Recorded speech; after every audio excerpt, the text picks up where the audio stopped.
Hello, it's Monica from Crafting with Quilling, and I hope you have a gorgeous day. It is Monday and it is time for personalized card. Yesterday it was Mother's Day, but today I've got the inspiration for you. You can use the same template or idea for any birthday, anniversary or even wedding cards. To create my panels, I decided to use Garden of Love paper pad from Crafter's Companion. Now I also have Hummingbirds and the beautiful colors design pad, and I decided to use that very subtle pink color, and that will be my background panel. I also had a look at the pad from Garden of Love, and later on I used different one for the middle section, which you will see later on. Now I'm using my blade of scissors to distress all the edges because I absolutely love the technique and I really think it adds so much to all your projects. To add a little bit of color, I'm using Distress Oxide ink in Kitsch Flamingo. As you can see, I'm using ink blending tool, and all the names of the products I use in today's video are in the description down below. So yes, you can check them out if you are interested. As you can see, this card is beautiful already, but we're going to add a few more layers and interest by adding some flowers, paper cuts, and also stunning sentiment. When all these colors on the edges are ready, we can move on and actually put those two panels together. And what I really like to do is to use my liquid glue, magic glue, because I do have time to maneuver all those elements and to peel off the backing of my double-sided tape. I'm using a pokey tool. If you have a better tip how to get the backing off the double-sided tape, please let me know. I decided to have a look at my stash and I found spinning snowflakes, and as you can see, it has that beautiful doily and also a circle die, and that's exactly what I'm going to use. So I do encourage you, have a look at your stash. Maybe in some cutting die sets you've got beautiful cutting dies that you haven't used, so I do encourage you to do it. Now two of the panels are ready, and as you can see, the colors really match my card, and I wanted that white for a little bit subtle look. Now using the same Distress Oxide ink in Kitsch Flamingo, I'm distressing the sides of that circle, and I really encourage you to do it because this way all your elements will match on your project. So now it is time to put that circle and doily together. And again, I'm using my one and only liquid glue, magic glue, because you do have time to maneuver all those elements if you make any mistake. For the sentiment, I decided to use those two alphabet sets from Tonic Studios, and as you can see, there are different fonts, so I use one for the capital letters and different one for the lowercase. And this way you can create any sentiment you want, and I use gold mirror card and liquid glue. Now I've got 6 by 6 inches card base, and it is time to start adhering all those elements.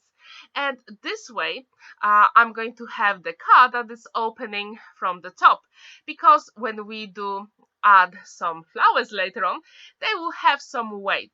And actually, to make sure that this card stands really proud on a flat surface, that's why it is the best way to put your card. Now I'm adding a little bit of liquid glue, and I decided to use 2 layers of double-sided foam adhesive for extra dimension. You probably can't really see it in the video, but in real life, double-sided foam adhesive really makes a difference and make your elements stand out even more. I wonder, what is your totally favorite double-sided foam adhesive? Please let me know in the comments down below. I also wonder, what do you think about this color combo for Mother's Day? In many countries, Mother's Day is celebrated on different days. So yesterday it was celebrated in the UK. In Poland it is actually in May, the 26th of May. And I already will have some cards for you later on my channel. I had a look at my stash and I found those foam flowers I created a few months ago, and I thought these will actually match that card really beautifully. And to adhere them, I'm using my hot glue because it is the easiest and the quickest way to add your flowers. However, you can also use some liquid glue or 3D gel glue if you have it. Super quick and easy. So we've got the flowers, but we are missing some leaves. And I had a look at my stash again, and I found circular box and card builder cutting die set from Card Making Magic, and it has that beautiful leaf. So I actually die cut it 3 times, and I'm going to add a little bit of color using just one pen.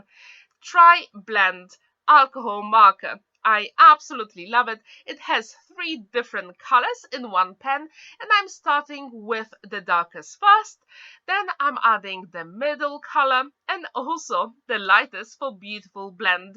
I wonder, have you ever tried tri-blend markers? If you have, what is your favorite color combo? Please let me know in the comments down below. I also created a storage solution for those pens, which you can find in the top right corner. When the leaves are ready, I decided to cut them apart a little bit so we actually have more leaves that you can see.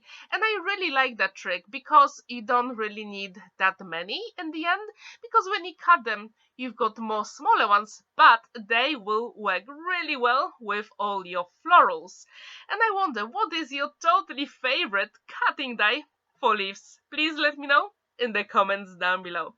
As you can see, this card is super simple to make. The longest time it actually took me is to choose the colors and the design papers. I wonder, do you struggle with that as well, or do you just go with the flow and create your cards? Now I'm adding a little bit of liquid glue because I want to make sure that those leaves will stay there forever. And our card is nearly done, and I actually like how those leaves match the leaves on the design paper. Do you actually do that in your card making as well? Do you try to actually have the same colors on all the elements? Please let me know. So it is time to add a few gold gems, because why not? We also have gold mirror card in the sentiment, so it was time to add a few gold gems. I absolutely love how they match the sentiment, and our card is done. It stands really proudly on a flat surface. There is lots of space to write your message inside, and I wanted to say a massive thank you for joining me today to watch this tutorial, and I really hope you feel inspired to use some florals or maybe doilies to create your beautiful projects. Thank you so much for watching, and don't forget to like this video, give it a thumbs up and subscribe to my channel.